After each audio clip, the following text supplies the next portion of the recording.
我们时享冰箱启动暨新义慈善基金会联合捐赠记者会活动正式开始。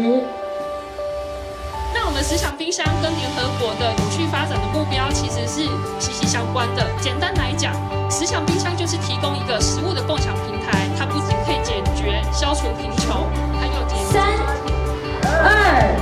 2、1，请揭牌！恭喜我们时享冰箱正式的启动，感谢有您的付出。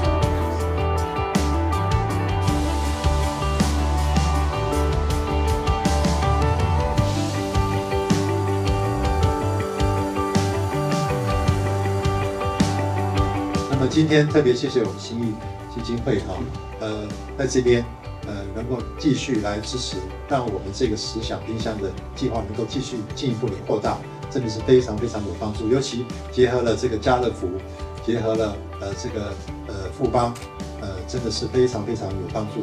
那么我们希望说，这个桃园的时享冰箱在各界的支持跟努力下，能够继续扩大，真的把我们的食物不要浪费的理念确实的落实。蓬勃发展的背后，也代表食物的浪费日益严重。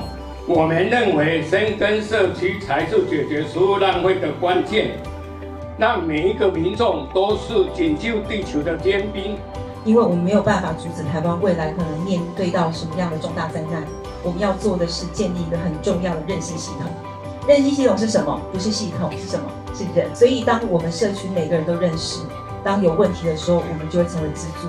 开设了好几门课程，让我们的学生能够在透过这个课程跟食物银行搭配，了解食物银行的运作，然后也能够服务新庄、五股、泰山地区的社群，然后让他们具体实践爱与关怀的精神。